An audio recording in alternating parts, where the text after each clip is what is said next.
നമസ്കാരം, ഞാൻ Arya Surendran. Chemmannur international jewellers Kaumudi ഹെഡ്ലൈൻസിലേക്ക് സ്വാഗതം. Presented by Baba easy English. മറനീങ്ങുന്ന ദുരൂഹത. നടിയെ ആക്രമിച്ച കേസിൽ അന്വേഷണം വഴിത്തിരിവിലേക്ക്. കൊട്ടേഷൻ നൽകിയത് സ്ത്രീ എന്ന പൾസർ സുനിയുടെ മൊഴി ദിലീപിനെ രക്ഷിക്കാനെന്ന് അന്വേഷണ സംഘം. ആക്രമണശേഷം നടിയോട് പൾസർ ഇത്തരത്തിൽ പറഞ്ഞത് അന്വേഷണം താരത്തിലേക്ക് എത്താതിരിക്കാൻ. ജയിലിലായ തന്നെ നടൻ സാമ്പത്തികമായി സഹായിക്കുമെന്ന് സുനി പ്രതീക്ഷിച്ചിരുന്നതായും അന്വേഷണ സംഘം. കേസിൽ നാദിർ ഷായെ പോലീസ് വീണ്ടും ചോദ്യം ചെയ്യും. തെളിവ് നശിപ്പിച്ചതിലടക്കം താരത്തിന് വ്യക്തമായ പങ്കെന്ന് കണ്ടെത്തൽ. ലക്ഷ്യം വിവിധ മൊഴികളുടെ അടിസ്ഥാനത്തിൽ ചില കാര്യങ്ങളിൽ വ്യക്തത വരുത്താൻ. നടിയെ ആക്രമിച്ച ശേഷം ദൃശ്യങ്ങൾ പകർത്തിയ മൊബൈൽ ഫോൺ കത്തിച്ചു കളഞ്ഞെന്ന അഭിഭാഷകൻ പ്രതീഷ് ചാക്കോയുടെ മൊഴി സ്ഥിരീകരിക്കാനാവില്ലെന്ന് അന്വേഷണ സംഘം. കേസിൽ മൊഴിയെടുപ്പ് പുരോഗമിക്കവേ കാവ്യ മാധവന് ഗൂഢാലോചനയിൽ പങ്കില്ലെന്ന നിഗമനത്തിൽ അന്വേഷണ സംഘം. സുനിയെ അറിയില്ലെന്ന നടിയുടെ മൊഴി വിശ്വസനീയമല്ലെങ്കിലും കൃത്യം സംബന്ധിച്ച വ്യക്തമായ വിവരങ്ങൾ ഇവർക്ക് അറിയില്ലായിരുന്നുവെന്ന് നിഗമനം. ആക്രമണശേഷം സുനി ലക്ഷ്യയിൽ എത്തിയിരുന്നുവെങ്കിലും ഇവർ തമ്മിൽ കൂടിക്കാഴ്ച നടത്തിയതിന് തെളിവുകൾ ലഭിച്ചിട്ടില്ലെന്നും അന്വേഷണ സംഘം.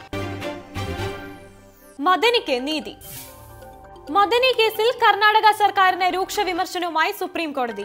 വികലാംഗനായ ഒരാളിൽ നിന്ന് സുരക്ഷയ്ക്കായി ഇത്രയും ഭീമമായ തുക ആവശ്യപ്പെട്ടത് ശരിയായില്ല. മദനിയുടെ സുരക്ഷാ ചുമതല കർണാടക പോലീസിന് മാത്രം. കേരളത്തിന് ആശങ്ക വേണ്ടെന്നും സുപ്രീം കോടതി. ഉത്തരവ് ജാമ്യ വ്യവസ്ഥയിൽ ഇളവ് ആവശ്യപ്പെട്ട് മദനി സമർപ്പിച്ച ഹർജിയിൽ. മദനിക്ക് ജാമ്യം അനുവദിച്ച് കോടതി പറഞ്ഞത് സുരക്ഷാ ചിലവുകൾ സ്വയം വഹിക്കണമെന്ന്. ഇത് ന്യായമായി തീരുമാനിക്കണമെന്നായിരുന്നു കർണാടക സർക്കാരിന് നൽകിയ നിർദ്ദേശം. ഉദ്യോഗസ്ഥരുടെ ടിഎയും ഡിഎയും മാത്രമേ ഇതിൽ ഉൾപ്പെടുത്താനാവൂ.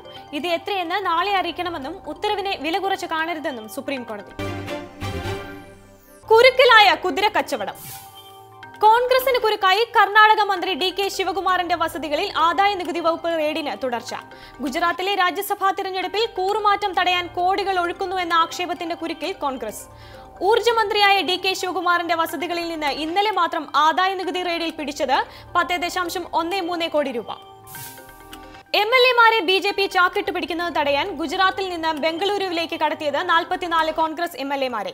മുതിർന്ന നേതാവ് ശങ്കർ സിംഗ് വഗേലയ്ക്ക് പിന്നാലെ 6 MLA-മാർ കൂടി രാജിവെച്ചതോടെ പരാജയത്തിന്റെ പടിവാതിലിൽ കോൺഗ്രസ്. പാർട്ടിയിൽ നിന്ന് BJP-യിലേക്ക് വീണ്ടും കൂടുമാറ്റമുണ്ടാകുമെന്നും സൂചന.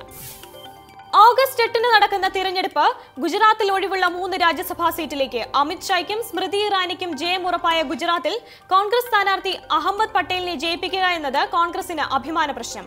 കർണാടക മന്ത്രിയുടെ വസതിയിൽ നിന്ന് ഇന്നലെ പിടിച്ചത് MLA-മാർക്ക് നൽകാൻ സൂക്ഷിച്ച പണമെന്ന നിഗമനം.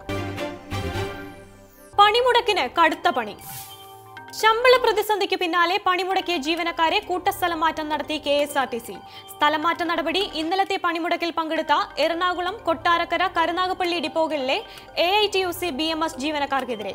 കരുനാഗപ്പള്ളിയിലെ വെഹിക്കിൾ സൂപ്പർവൈസർക്കും സ്ഥലമാറ്റം. നടപടിയിൽ പ്രതിഷേധമറിയിച്ച് തൊഴിലാളികൾ. സ്ഥലമാറ്റം മാനേജ്മെന്റിന്റെ പ്രതികാര നടപടിയെന്ന് ആരോപണം.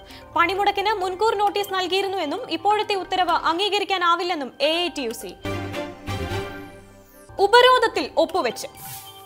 റഷ്യക്കെതിരെ പുതിയ ഉപരോധങ്ങൾ ഏർപ്പെടുത്തുന്ന ബില്ലിൽ ഒപ്പുവെച്ച് അമേരിക്കൻ പ്രസിഡന്റ് ഡൊണാൾഡ് ട്രംപ്. ഉപരോധങ്ങൾക്ക് ഇളവ് നൽകാനുള്ള പ്രസിഡന്റിന്റെ അധികാരം പരിമിതപ്പെടുത്തുന്ന ബില്ലിൽ ട്രംപ് ഒപ്പിട്ടത് കോൺഗ്രസ് അതിരുകടക്കുന്നു എന്ന വിമർശനത്തോടെ. പ്രസ്തുത ബില്ലിൽ ഇറാനും ഉത്തര കൊറിയയ്ക്കുമെതിരെയും ഉപരോധത്തിന് വ്യവസ്ഥ.